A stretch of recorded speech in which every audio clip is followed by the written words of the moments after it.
Hello, Happy New Year. Welcome to Taryn's Workshop. This is where I try to make the magic happen. This is my little studio I've been working in for most of the last year, I guess, trying to make games. And of course, over here on the table, I'm going to flip this camera around right here.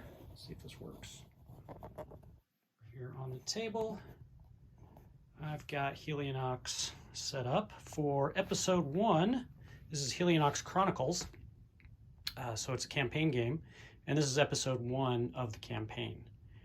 And my goal with this video here is to show you how to set up Helionox Chronicles episode 1, and I'll probably try to do a quick playthrough as long as this video seems to be looking good. I will try to do just that. So let's just go ahead and dive on in. You can see I recently made a prototype of this, which some of you may have downloaded already. It's kind of a print and play beta prototype, and I'm going to talk about those parts. Again, this is all prototype.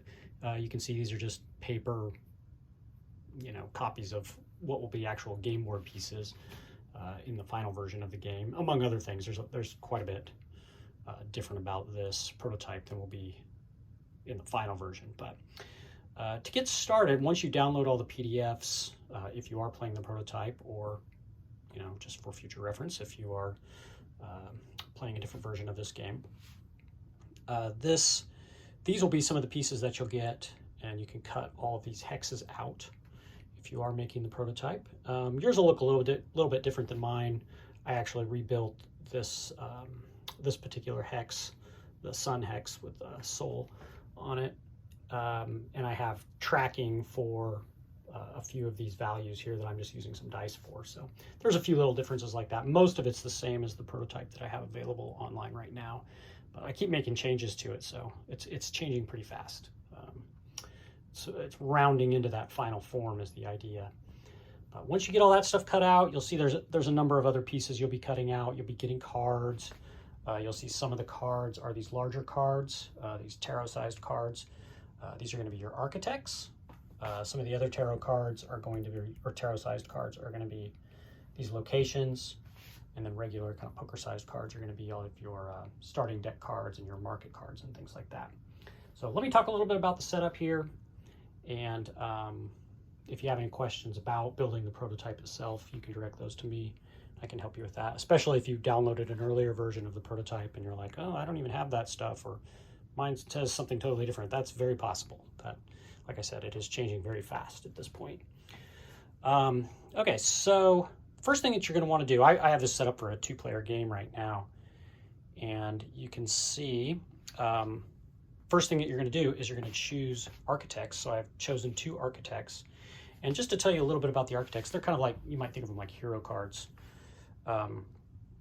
They determine a lot of your sort of starting positioning and some of the things that you can do during the game.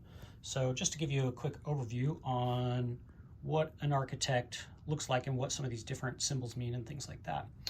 The first thing that you'll see up here indicates that is the architect icon. So it is an architect if it has that icon in the upper left corner. And then just below that, you can see a location icon. That's that the second kind of orange thing right here. And this is actually the Mercury icon. And that's actually going to match one of the icons that are on the game board. So you look around on the game board and you see, oh yeah, there's Mercury over here, the Shrines of the Borealis. That's the Mercury location for episode 1. So that means that Amnon, the Cyber Regent, starts on that location. So you take your ship or whatever you're using for these, and actually I might need to add those to the prototype. I just kind of thought of that. And you can start him at this location. So I usually put them right on the card to indicate that they are at that location. I usually put events on this part of the hex, and I put the ships on here, but it doesn't really matter too much. That stuff's pretty fluid. So that's the first thing that you determine from each of your architects. So if I look over here at the other character I'm playing in this game, Admiral Atsuko, she starts on Mars. She has that red icon, again, kind of right there. So we'll take her little red spaceship, put it there on Mars. And again, it just matches that location in the upper left corner of that, that location. Okay, so, and then underneath that, you'll also see some starting values, some starting bonuses that you can get. Amnon starts with 1 cred. So this is your player board right here. Get my feet out of the shot. So this is the player board, and basically you can track all of your cred and defense that you're going to be getting during a round on this little tracker area. These are called securities. They're a type of resource, but I call them securities so that you don't confuse them with some of the other resources that you get later in the game. And Amnon actually starts with 1 cred. So at the very beginning of the game, you just move this yellow one that indicates cred. You can see there's cred, there's defense, and that actually indicates that he has 1. He starts the game with that. He does not have any defense to start the game, but he'll get some from his starting deck, which we'll talk about here in a sec. And Admiral Atsuko May actually has a little bit different type of starting power. She actually starts with a couple of buildings on the board. And you can see right here underneath the starting location, she's actually going to be starting with a key complex and a fuel terminal. So again, you look at her player board, and again, your player boards, again, if you've got the prototype, they might look a little different than this. I'm still tweaking with the design on these, but these are all buildings over here. And so she starts with 1 of each. This is a key complex, and this is a fuel terminal. So you can grab 1 of each, and you can put them into a location on the board here at whatever location she's at. So if you start with them, they actually start. And I like to, I'm probably going to change this a little bit too, but you can see I have this little red indicator to show that's red player, that's blue player, green player. I'm probably going to remove those, and just that way it's more positional. It's related to where you're sitting at the table.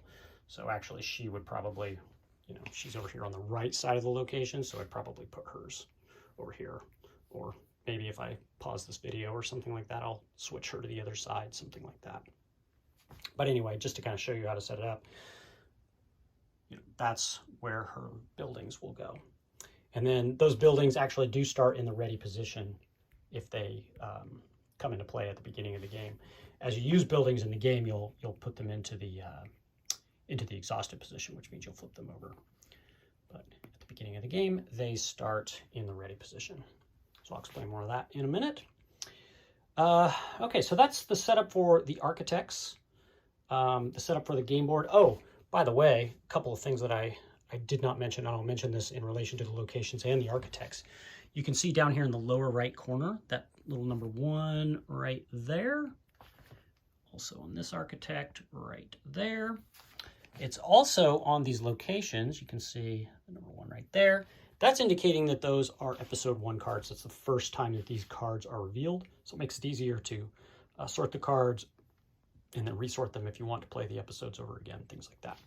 You'll also see them on the market cards, which I'm going to talk about here in a second.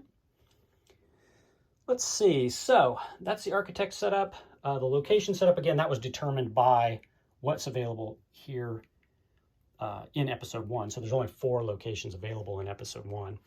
And this is all in the instructions, but it does also determine which hexes you're going to use. I like this layout. I put, you know, the old world up there. That's Earth, Luna, Mars. And then I just put Mercury over here. Again, positionally, it doesn't really matter where they are, at least in this point of the campaign. There's some later campaign episodes where it does make a little bit more of a difference, but for this one, it doesn't really matter. You can put these hexes wherever you want. I just like to put them this way because later you will be adding a 5th location and switching some things around. So this feels a little bit, you know, a little bit orbital, maybe around the sun there in the middle.